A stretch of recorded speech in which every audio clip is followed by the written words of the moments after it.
here. I need your help. Today at school, I got the coolest assignment ever.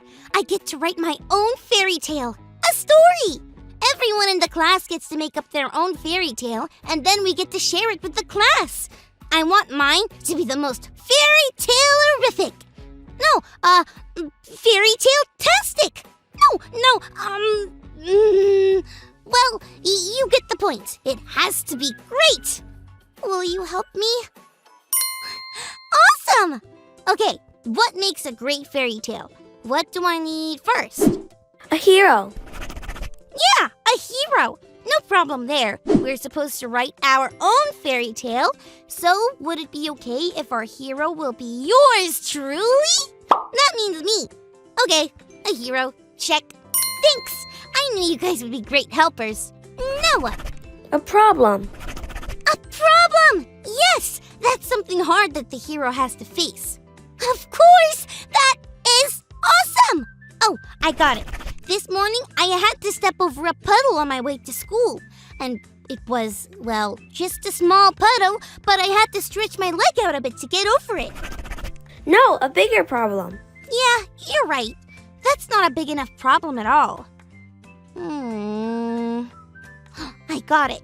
What if our hero, me, lived in a land where turkey sub sandwiches grew on trees, but no one had any mayo?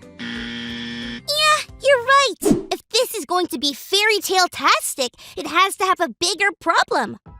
I've never thought about that before, but fairy tales have a moment where all hope seems to be lost. Hope is when we really, really, really want something to happen. When you lose hope, it means you feel like there's no way it can happen. But then, in really great fairy tales, hope is found again. That means the thing that everyone really wants to happen, but thinks won't happen, actually might happen. Like when the beast who lives outside the village actually turns out to be a really cool prince guy who just wants to be everyone's friend. Kinda confused? Maybe our Bible story for today will help clear things up. It's time for today's Bible story. It comes from the book of Ruth, chapter 2. Naomi and Ruth traveled back to Naomi's hometown called Bethlehem. Once they arrived, in order to have food and money, there was really only one thing for them to do: to go out to the fields to pick up the leftover food that had been left behind by the workers. Ruth chose to do this because she was younger. As you can imagine, this wasn't the best job. As you can also imagine, the other people who worked in the field didn't leave a lot behind. So, things for Naomi and Ruth seemed pretty hopeless. It was hard to imagine anything good happening for them. But then, it just so happened that the field where Ruth was working was owned by a man named Boaz. And Boaz just so happened to be related to Naomi. Can you believe that?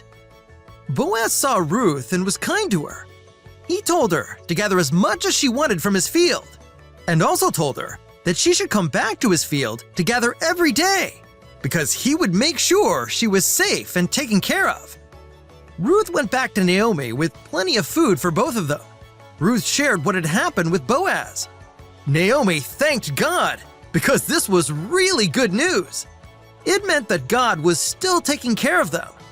Naomi and Ruth had no idea how they would make it on their own. But when things seem hopeless, God gives us hope.